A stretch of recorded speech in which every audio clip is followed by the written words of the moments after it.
Okay everyone, welcome back to the channel for another video on Gran Turismo 7. We're back at Daily Race C for two incredible races at Daytona Road Course in Group 3. So I hope you're going to enjoy these. We have had a pretty up and down week with Gran Turismo, with the servers going off and some very strange decisions by Polyphony with regards to microtransactions and the costs, reducing the amount of payouts in races. But one thing we have to say is the online racing has been possibly the best week I think I've experienced in Gran Turismo as a whole. Some incredible races. So you might have saw the race we did recently with Super GT, where we got pipped to the line and we lost out by a fraction of a second on the finishing line. Unbelievable racing. So we're going to go again and see what happens. Can we get some lock on them photo finishes? So we have had many photo finishes this week. It's been absolutely insane. So we're in the Mazda. We're running our old setup in this. So this was a base setup that I had put on the channel a while ago. So I did, obviously, in yesterday's stream, we did show everyone the new setup, and the new setup is considerably faster. But this one is still a pretty solid setup. It was good enough for the race, and yeah, we're starting from P7 now. Straight away we see a mistake by the Audi in front of us, getting all out of shape there. That's Mohammed in front of us. Makes a mistake. We're going to have a little look up the inside here, but a little bit too far back to throw it up the inside there. You can see he's going almost drifting through there. So at this stage, I decided, we probably best just being a little bit cautious on the fuel. We got Coque Lopez right behind us there in P8, also in the Audi. I'm one of the only drivers in the Mazda. There is a few Mazdas, I think, in the race. But yeah, we're just going into fuel save mode at this stage because there's not really much point in overdriving it while we're this close to the cars in front. We'd just lose time if we waste the fuel. So going into the braking zone here, though, we make a really big error. You can see I totally missed my braking spot. Got all on-sighted, ran wide. Luckily, as we just got on the power on the curb there, we managed to keep the car from spinning, but we're going to lose two positions. So we decided to just tuck up underneath the Citroen here, and we're down to P9. So not a very good start to this Daily Race C. We've lost a few positions. We're down to P9, and yeah, a pretty awful start to this race. We've got a long way to go though. We're going into fuel save. You can see I'm doing a lot of fuel saving at the end of this race, and we're just going to see if we can bring this somehow back towards ourselves. So again, through the chicane, not a very good chicane.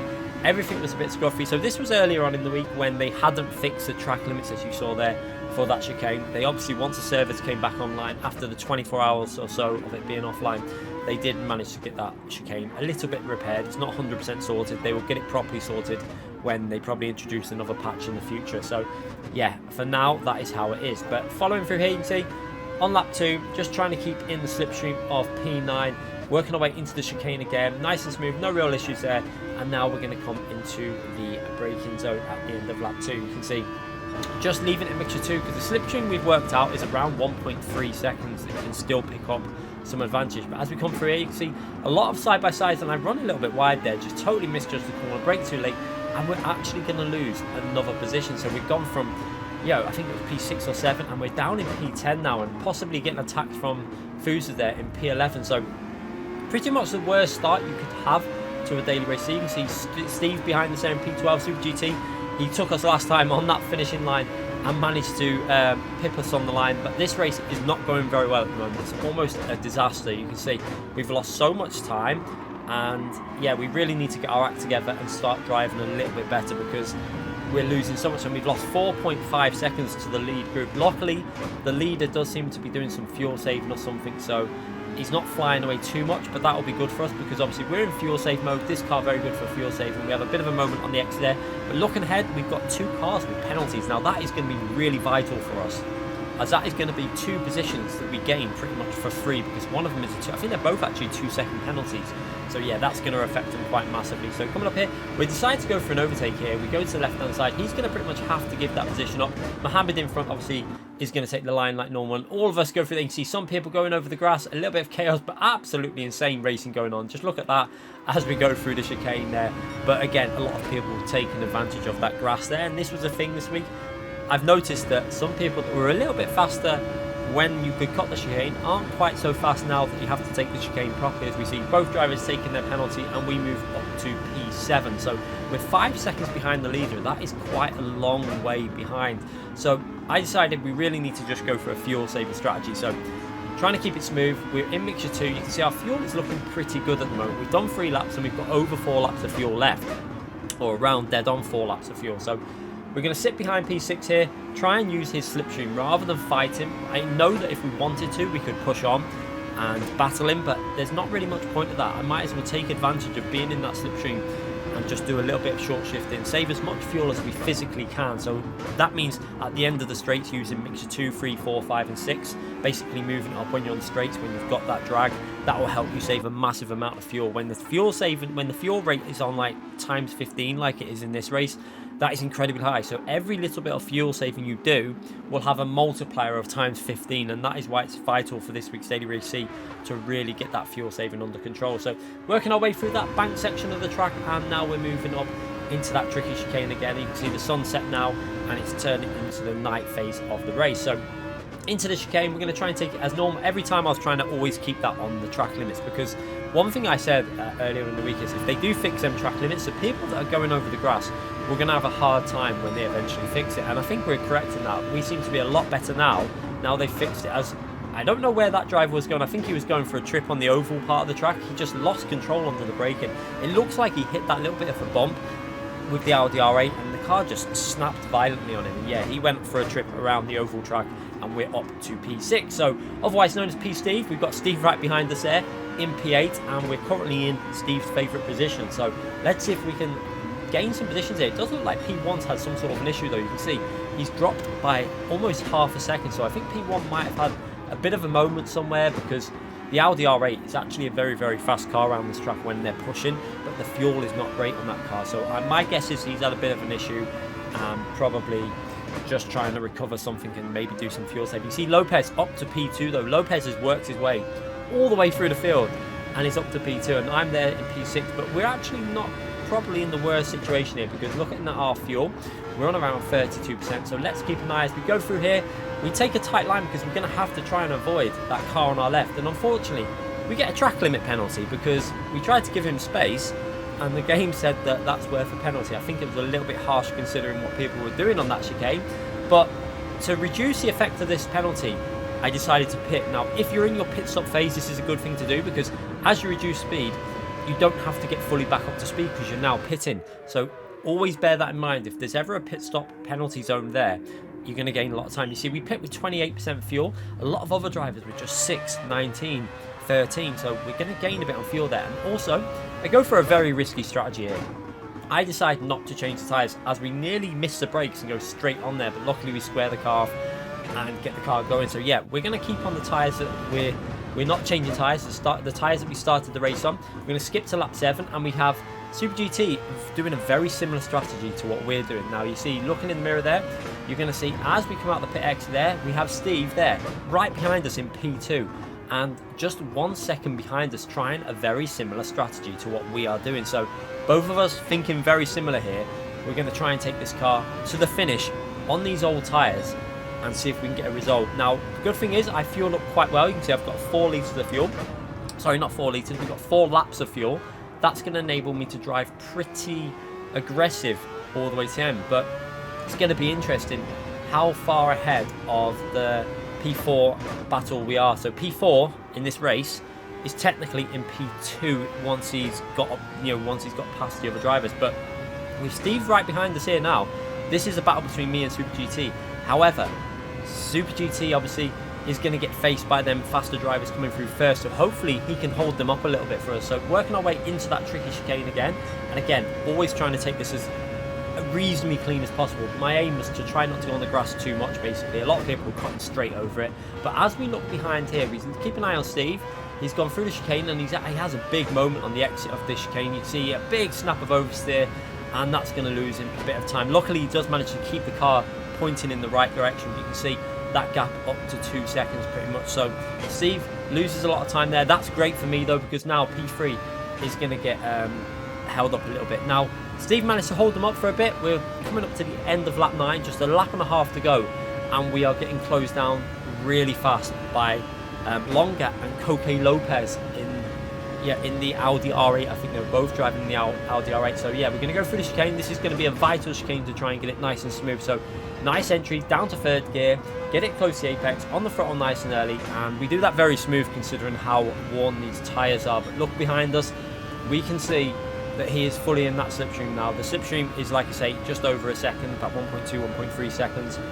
So we're going to try and hold on now for a whole lap with these worn tyres. Now we know how fast this driver was behind us. He was pretty capable of doing 44s, very low 44s with that Audi R8. So into turn 1, can we manage to get this car slowed down and not lose too much time? So in mixture 2, as we work our way into turn 1, because we've got to be keeping an eye on that fuel. You can see we've got 1 lap of fuel.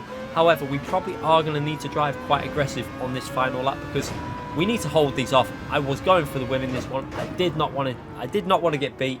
We wanted to try our best to hold them off. So through here, just concentrating on the exit speed, getting pretty good traction there, and now again making sure that we've got enough of a gap for the braking phase into this next right hand corner. So working our way through the flat out left and now into the braking phase. So you can see that we've got a nice gap to P2, just enough to really hold him off and not give him the ability to go for a lunge up the inside. And again, concentrating on that the traction out of the exit of the corner. And again, we've managed to get enough of a gap so we can't send it up the inside here.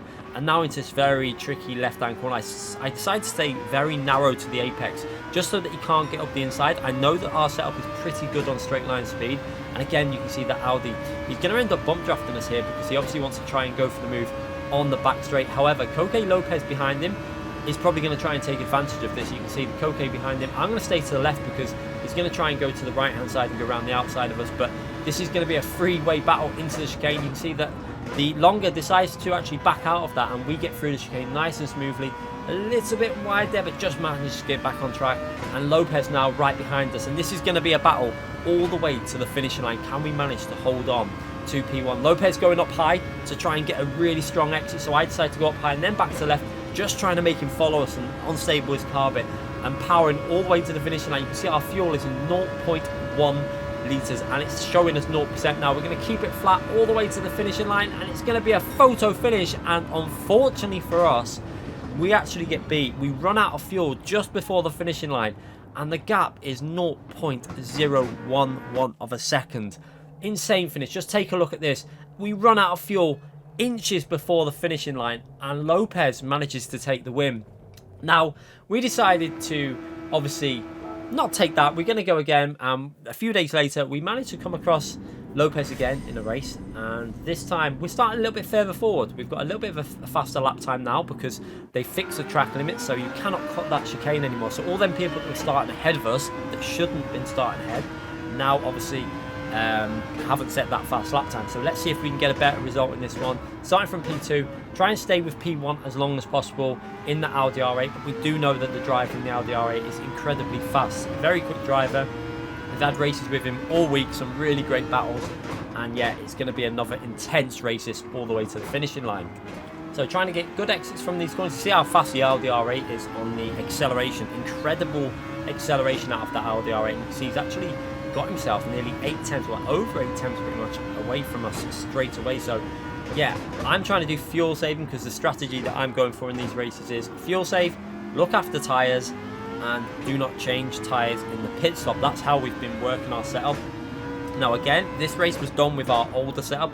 I think we only changed it yesterday, and the new setup that we're running is considerably faster than the setup we're running here. But yeah, for this one, we're still running a pretty solid setup. It's a setup that we put on the channel, still good enough to compete at the front, and we're just trying to stay in the slipstream. You can see dropping off a little bit here, but you can see we're over 1 second behind him, and you can see that we're gaining on the straight. That's because, like I say, the slipstream's quite far away. So into the really fast chicane, and this corner, extremely important to take it nice and smooth now, because we've got them barriers there to stop you cutting and people cutting through the grass, which obviously was caught on the time trial.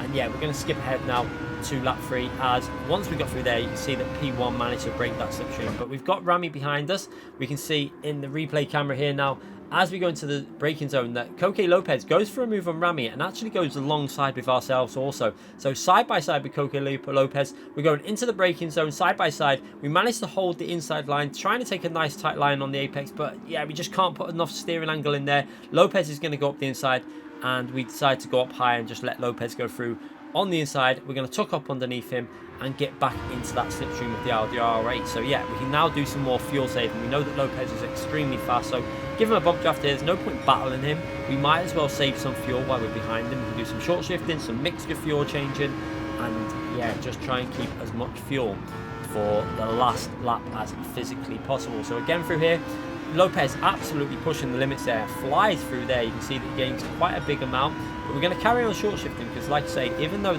we're 7 tenths behind, we know that we're going to get that slipstream from quite far back. So P4 there is going to give us a bump draft, which is going to help us massively on the straight. You can see it gives us a good boost of a temp. Now you have to be careful doing that, just to warn people. You can easily pick up a penalty, so just be careful if you are going to bump draft anyone. It is still possible to get penalties on GT7 and stuff like that. So into the braking zone, trying to stay as close as possible. Lopez in the Audi R8 incredibly fast in race pace, so let's see if we can stay with him for as long as possible. Now we did know that obviously Lopez would probably have to pit on lap 5 or 6 because the Audi wasn't as strong as the Mazda on fuel. In general, the Audi is probably one of the worst cars on fuel in this race of the cars that can be really competitive. But yeah, you can still make it work reasonably well. I think you can get 6 laps out of it if you do fuel saving. But looking at how fast Lopez is pulling away here, it looks like he's going for a flat out approach this race. You can see he's already catching up to Longer in P1 and really working hard there. So he's going to be using up a lot of fuel, which is going to be good for us because you can see I've still got over 50% of my fuel left as we're coming to the midway point on lap 4. So out this really tricky left-hand corner onto the power nice and early, and you can see that I think Lopez has completely lost us now from that slipstream. So trying to keep our strategy going. You can see I'm short shifting. I'm not worrying about their pace too much. We're just trying to concentrate on our own pace and our own strategy here. So again, going down straight, you can see that Rami obviously giving us that bump draft again. It's going to help us out a few attempts. And into this braking zone again, using that mixture 2 briefly just to try and save a little extra fuel. Keep it nice and smooth through here. Don't take too many risks, and onto that power and work our way onto the back straight. So yeah, at the moment things are looking okay, but we are 3.7 seconds behind P1, so nearly 4 seconds behind the leader. So it's going to be very, very close when it comes to the end of this race. You can see P1 and P2 are going into the pits there. 8% fuel for P1 and just 5% fuel for Lopez. We're on 29% fuel, so at this stage of the race it's looking pretty good because they are a few seconds ahead. We're not going to change tyres and we have a large amount of fuel over them, so by the time we come out of our pit stop phase, it's going to be very interesting how much of a gap we have over P2. I knew we'd come out in the lead, so let's go into the pit stop and see where we come out. So into the pits, we're currently going in with 2% fuel on lap 7, so we've managed to get 2 extra laps done. And this is going to be incredibly close. Now the advantage of getting 7 laps done is that you're running on lighter fuel, so the car is a little bit better on tyre wear when your car is lighter. Bear that in mind for these races. If you're new to Gran Turismo, if you didn't play GT Sport, the lighter the car gets, the better the car is on tyres. So for this type of strategy, if you can get 7 laps out of this, out of the car without changing tyres, it will make you a little bit faster and keep them rear tyres in better condition. So out of the pits, and we've only got 2.4 second lead over P2, and we saw how fast they were. This is going to be incredibly intense, but we don't know how much fuel that P2 has put in. Maybe he's done a bit of underfueling to try and get a little bit closer to ourselves and pick up that slipstream. You can see he's around 2 seconds behind, but we should, he should really have got very close to us very quickly. But as we come out of here, you can see that on the acceleration zone, once we get going, looks like he's having to do a bit short shifting because he's not gaining a massive amount on this straight. So again, trying to keep it as smooth as we can through the chicane, fast forwarding our way down to start the final 2 laps. And we're going to come to the finishing line here, you can see, and the gap is at 1.2 seconds. Now at this phase of the race, I thought there is no way we are going to be able to hold this guy off behind us. We've got Lopez behind us, we've got Longer right behind us, 1.1 seconds behind, and Lopez right behind that. So this is going to be incredibly difficult to hold on to the lead in this race. We've got 2 laps to try and stay ahead of someone that's only 1 second behind on fresh tyres and with possibly more fuel to push. So this is an incredible battle, and we're going to try our best, basically concentrate on exit speeds in the corners. Our fuel looks better than last time. You can see, still says we have two laps of fuel left as we come through pretty much over a third of the way through the lap. So our fuel this time compared to the last race is looking much better. However, we now have P2 right in this slipstream. This is getting incredibly intense. You can see he's looming in that mirror. He's twitching around as he's trying to put that power down. He actually messes up the exit a little bit there, and that gives us a half a tenth advantage as we get onto this banked oval part of the track going into the fast chicane. So again, if we can get a good run off of the chicane and try and hold on for another lap, we can maybe try and defend this. It's going to be important that we do not let that Audi pass before turn 1. If he gets past before turn 1, there isn't going to be much we can do with these worn rear tyres. So through the chicane, try and keep it nice and smooth. Took it reasonably well there. We could have definitely took it a little bit faster, but overall not too bad. You can see we've got half a second lead. He's going to go up high, follow us in that slipstream, and we're going to try and hold on to this lead for the final lap in this incredible race. And you can also see in our mirror, you can see Lopez probably just about a second behind P2 at this phase of the race also. So we're going to be crossing that line. We've got 1.2, 1.1 pretty much as we go over the line. So fuel looking pretty good. So we know that we can go through here in mixture 2 and then probably use mixture 1 through a lot of the lap. But we just got to try and concentrate on exits again, because we know that that Audi on fresh tyres is going to be incredibly hard to beat. So again, looking behind us, is he going to go for a move? He's not going to go for a move there. You can see he's going for the apex, and he's got so much more grip on that Audi than what we've got. But again, we managed to get a good exit there. He seems to mess that up a little bit. He drops down to nearly 3 tenths behind us, and again, it's going to be a bit too far to go for a move here. But in case he does, we're going to put the car into the middle of the track. So again, take a nice tight line into this apex, make sure that he can't get his car up the inside, and again, he's just not able to get into an overtaking position. So again, good traction off the corner, looking to hit our brake markers and get the car slowed down to take a nice tight line through here, just so he can't go up the inside like we did earlier on. And again, we get that really tight line through the corner, and he's just run a little bit wide there and actually not going to be close enough at this point to try and go around the outside. But he is going to get a slipstream. This is going to be incredibly close. You can see he's trying to follow us. We're going to stay to the left and see if we can use the Mazda straight line speed to defend this position. You can see he's going to go round up high, up against the wall. We've got Lopez behind us. Will he be able to go through here? We're going to brake as late as we can with these worn tyres. We managed to brake very late and get the car turned into the apex. We hold the line there, and look in the mirror. Lopez goes for a very optimistic move. An absolutely brilliant move by Lopez in the mirror. Puts himself up to P2. And now we've got a possible repeat of that incredible finish that we saw before. Lopez right behind us, on the 3 tenths behind us. He's got the slipstream. This time we've got a bit more fuel. We can go flat out with this Mazda. You can see I'm not going to need to fuel safe as we work our way to the finishing line. Will the fuel last this time? We come to the finish line and just about take that win. This time we managed to take the win by 0.008 of a second. Another incredible photo finish all the way to the finishing line. You can see it again on the replay camera just how close this was as we work our way. You can see in slow motion Coque Lopez pulls out from that slipstream side by side, working our way to the finishing line, and just enough fuel to keep it powered all the way to the line as we go almost cross the line at the exact same time, but we just managed to take the win. And I think that was earned after the disappointment of losing out to Super GT. This time we take the win against Coque Lopez. Great racing. I hope you enjoyed that. Make sure you subscribe if you did, hit the like button, and I'll see you for more of these videos in the future.